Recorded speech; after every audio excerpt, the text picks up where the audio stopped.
I can't believe I'm riding this. Howdy y'all, Fuzzy Biker here, Baxter Cycle, the mighty metropolis of Marnie, Iowa, and look what they have laid out for us today. We have seen this one before, but they've cleaned it up and they've actually got it running. So quite a machine. I'll tell you what little bit I do know about this. So this is a 1959 Indian Fire Arrow is what it was sold as in America. It is made by Royal Enfield, and if you look here, you've got the Royal Enfield wing, but they've machined the RE off of here, and then on this side where you would have the RE on the case, the RE has been scrubbed off as well, but the wing's still there. So this was made by Royal Enfield for Indian America at the time. Now the big claim to fame of this particular bike is it's a unit construction, meaning the transmission is part of the engine, you know, everything's one piece. And the story goes that they only made about 40 of these that got sent to America. So very unique, very unusual. So it's a 250cc about, air-cooled, overhead valves, cams down here. Just kind of a beautiful little thing. Kickstart only, of course. 1 up, 3 down shifting, so 4-speed transmission. Just a really gorgeous bike. A Mall carburetor, monoblock. That's the fuel on and off right there. I love these external oil lines. I love the way they look. I understand why we don't use them anymore. They're prone to leaking. So from the oil pump, the oil would come up here, up through these pipes into the where the valves are and rocker arms, and then back down the I suppose down this tube here where the I'm guessing on that where the push rods are. There's push rods right here. Another interesting thing about this engine that we just figured out, or I was just informed about today, is that on most motorcycles, British bikes, the alternator is on this side. On this bike, it's on what they call the far side, or the right side of the bike. So the alternator's in here somewhere, and we did look and find the wire right here. So that's kind of an interesting feature too. But isn't that just gorgeous? Another interesting thing about this particular bike, and this is not unique to Royal Enfield, but certainly an interesting detail nonetheless. The engine frame stops right here, and then it picks up again back here. So the engine, there's nothing underneath the engine right through here. Very nice, very nice. That keeps weight down and also keeps the center of gravity much lower. Here's the swing arm pivot point. It's got a greaser, dual shocks on the back, single pipe on the one side, pea shooter. Got this gorgeous Indian logo on the side, excellent paint. This bike was in a museum for years, and Baxter's bought it, and they've done what it takes to get it running, of course. Just a gorgeous thing. Look at this front end, you know, the cassette on the front here, the tiger eyes, pilot lights, whatever you want to call them. Just a beautiful, beautiful machine. I just love it. Key goes in right here. One of these sides would have an air filter, is my guess, or maybe a toolkit, and the other side would have the battery. Flip those knobs there to get those off. We're not going to do that today. I love the mechanical brakes on these things. You know, you adjust it right here. When I was a little kid, I think that was one of the first things I was able to do in a motorcycle. I was about 9 years old, and I think that's why they attract me so well. But this is the microelectronics of the day. You know, 1959. It's just a gorgeous little thing. Snail adjusters on the back wheel, enclosed shocks right here. And of course, look at these Indian foot pegs. I don't know if those must be reproduction. They look so very nice. Very well done. Metal fender from here all the way down, you know, just incredibly well done. Mechanical brake, of course, in the front, drum. Isn't that just beautiful? I mean, I love the way that's been done.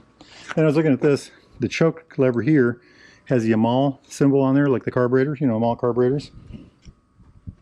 Seat's been recovered, of course. So well done. Just every little bit, every little detail, you know. I like it. Jumping up here, all the gauges right here, Smith gauge, chronometric, from this side over to this way, you know, kind of backwards by our standards today. There's a guy up here just down the road that repairs these. He rebuilds them. He can do everything you want to them. He can make new faces, recrimp the sides, do the whole bit. Anyway, very interesting. I'll put his website right here. So this is for the headlight. This is daytime running light right there. The actual headlight right there, and then high-lows are right over here. Let's turn that off. There's the amp meter right there. Jumping over here, clutch, choke, horn, high-lows. On this side, gas, which actually works this time. Last time we looked at this, it was froze up. And then, of course, the brake. I like that. Doesn't that look just fabulous? Flat gas cap with a vent in it. It's a beautiful machine. It is an absolutely fabulous machine.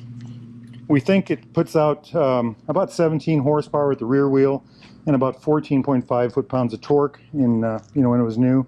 That's about 19 Newton meters. The same bike was sold in England as a Royal Enfield Crusader, and it replaced the original Clipper that was ahead of this. It's just a gorgeous machine, just a gorgeous machine. Isn't that just fabulous? And you know what? They've told me if I can get it started, I can take it for a ride. Wish me luck. Wahoo! All right, we are going to try to get this hot rod running. I already turned the fuel on. We did a little tickling here, the carburetor. This is the key right here. We're going to leave the choke off. Let's see if I can figure this out. Okay, I think the ignition is on. This is how a fat man tries to start a motorcycle, guys.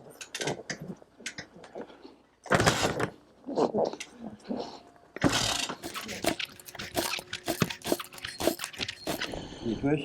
Sure.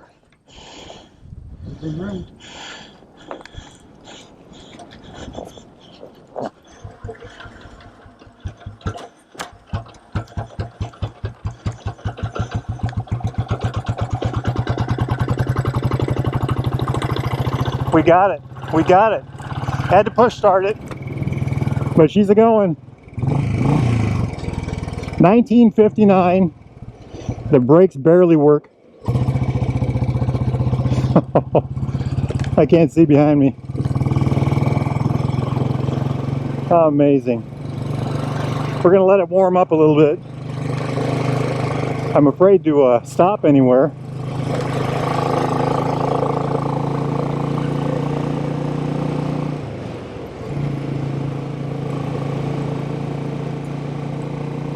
We'll go up to the top of that hill over yonder.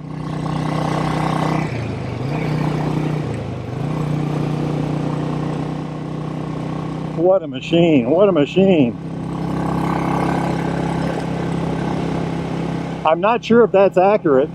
I do think I'm in high gear. This is just amazing.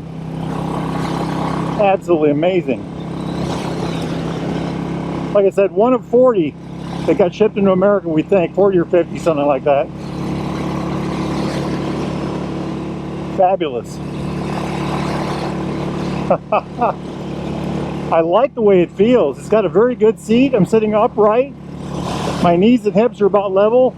My heels are right slightly behind my knees, maybe. Very good.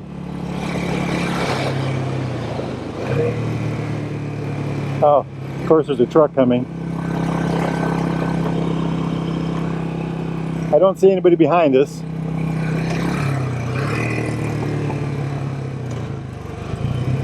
There is first gear.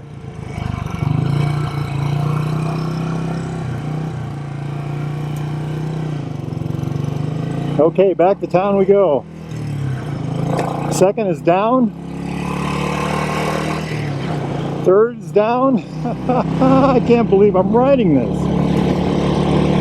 No horn, or at least one that works. That should be fourth gear. Absolutely amazing. Absolutely amazing. I am in motorcycle heaven. 1959 Indian. Good grief, what a machine. What a machine. 50 miles an hour. What did I say, 17 horsepower or something like that? That's at the wheel. Very impressed with this.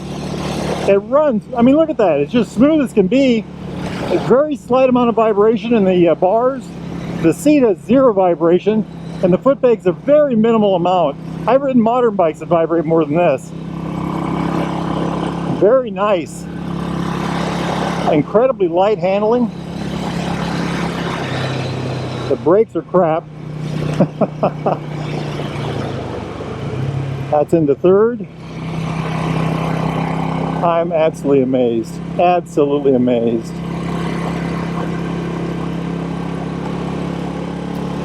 A true machine of fun. A truly amazing machine.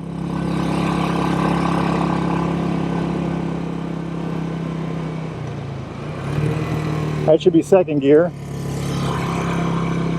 I'm going to take this back because It is a 1959. That should be first gear. Well, thank you, Baxter Cycle, for the treat. I'm a little worried about the brakes, but that's all right. It's working so far. If y'all are interested in a new or used Royal Enfield, Triumph, or classic British bike like this one, get yourself over to Baxter Cycle, baxtercycle.com. They've got a whole room full of these things. I think about 70 of them in one room, and they've got more in other places. What a machine, what a machine. Tell them Fuzzy Biker sent you. Life is phenomenal. Wahoo! I love it.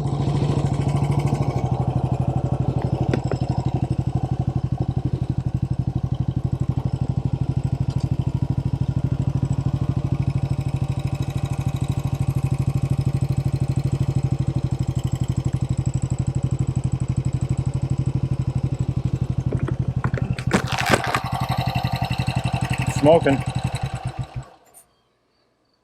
are you getting so hot for? I don't know.